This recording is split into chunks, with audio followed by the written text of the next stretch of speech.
ಇವತ್ತು ನಾನು ಹೆಸರುಕಾಳು ಹಾಗೂ ನುಗ್ಗೆ ಸೊಪ್ಪಿನ ಬಸ್ಸಾರು ಮಾಡ್ತಾ ಇದ್ದೇನೆ. ಮೊದಲಿಗೆ ನಾನು ಹೆಸರುಕಾಳನ್ನು ತೊಳ್ಕೊಂಡಿದ್ದೇನೆ. ಈ ಹೆಸರುಕಾಳನ್ನೆಲ್ಲ ನಾನೀಗ ಬೇಯಲಿಕ್ಕೆ ಕುಕ್ಕರಲ್ಲಿ ಹಾಕ್ತಾ ಇದ್ದೇನೆ. ಅದರ ಜೊತೆಗೆ ಚೆನ್ನಾಗಿ ತೊಳ್ಕೊಂಡಂಥ ನುಗ್ಗೆ ಸೊಪ್ಪು ಎಲ್ಲ ಕ್ಲೀನ್ ಮಾಡ್ಕೊಂಡಿದ್ದೇನೆ.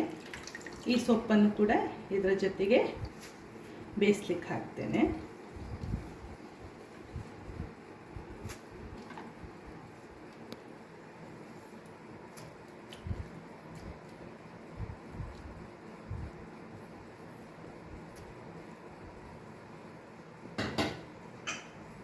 ಈಗ ಇದೆರಡನ್ನು ಸಹ 2 ವಿಷಲ್ ಬರುವ ಹಾಗೆ ನಾನು ಇದನ್ನು ಗ್ಯಾಸ್ ಒಲೆಯಲ್ಲಿ ಕೂಗಿಸ್ಕೊಡ್ತೇನೆ.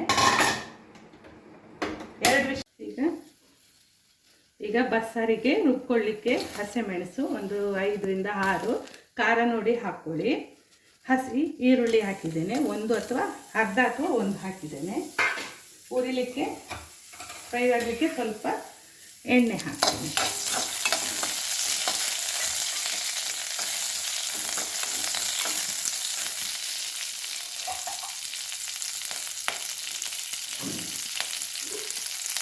ತೆಂಗಿನಕಾಯಿ ತುರಿದಿದ್ದೇನೆ.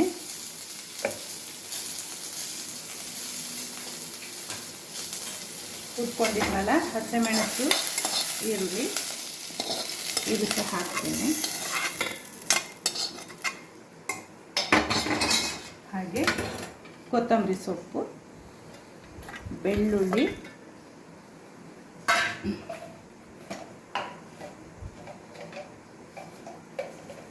ಜೀರಿಗೆ ಹುರಿಯೋದು ಬೇಡ, ಹಾಗೆ ಹಾಕಬೇಕು ಜೀರಿಗೆ.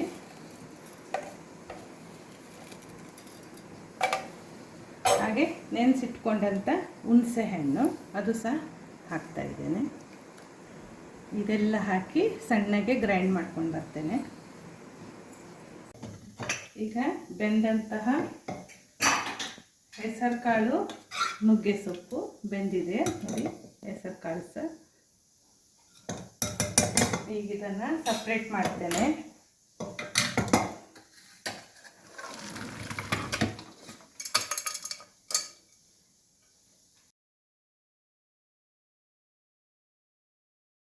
ಈಗ ಬಸ್ಸಾರು ಮಾಡ್ತಾ ಇದ್ದೇನೆ. ಬಸ್ಸಾರಿಗೆ ಒಗ್ಗರಣೆಗೆ ಸ್ವಲ್ಪ ಎಣ್ಣೆ, ಸ್ವಲ್ಪ ಸಾಕು.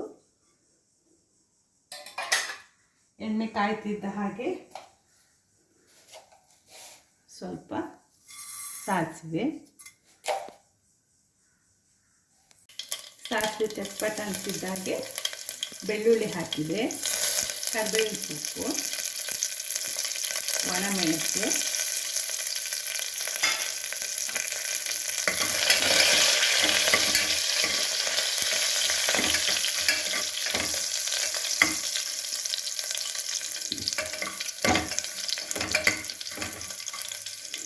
ಈಗ ಬಸಿದಿಟ್ಕೊಂಡಿದ್ದಂತಹ ನೀರು,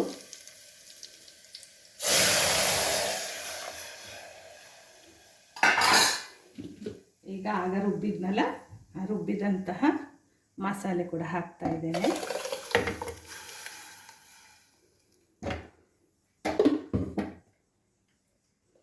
ಹಾಗೆ ಸ್ವಲ್ಪ ಅರಿಶಿನ,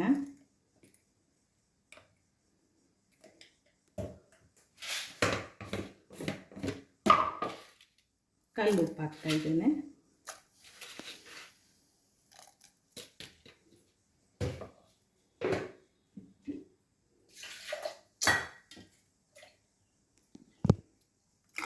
ಈಗ ಇದೆಲ್ಲ ಸರಿಯಾಗಿ ಕುದಿಬೇಕು. 5 ನಿಮಿಷ ಕುದಿಲಿ. ಈಗ ಬಸ್ಸಾರು ಸರಿಯಾಗಿ ಕುದ್ದು ರೆಡಿಯಾಗಿದೆ. ಈಗ ಇದನ್ನು ನಾನು ಗ್ಯಾಸ್ ಆಫ್ ಮಾಡ್ತಾ ಇದ್ದೇನೆ.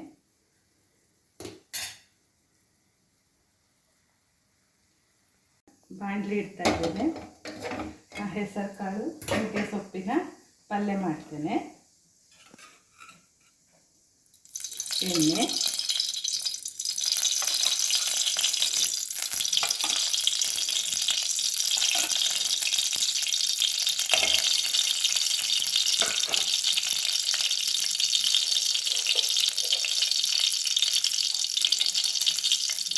ಸಾಸಿವೆ,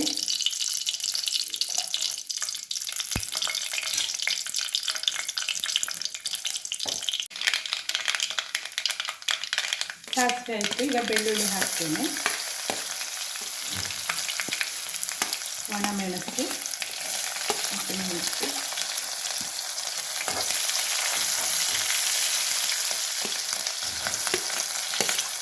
ಹೆಚ್ಚಿದ ಈರುಳ್ಳಿ,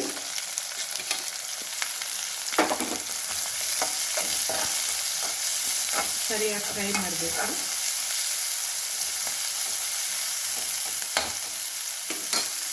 ಸ್ವಲ್ಪ ಅರಿಶಿಣದ ಪುಡಿ,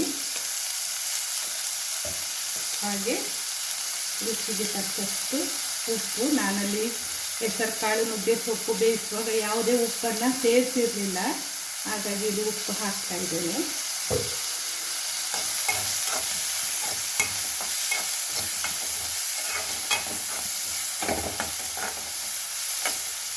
ಸ್ವಲ್ಪ ಫ್ರೈ ಆಗಲಿ.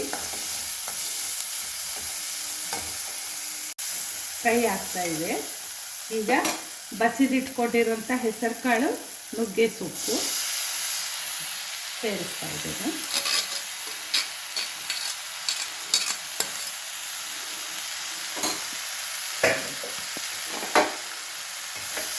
ಈಗ ಇದ್ರ ಜೊತೆಗೆ ತುರಿದಿಟ್ಕೊಂಡಿರೋಂಥ ಹಸಿ ಕೊಬ್ಬರಿ,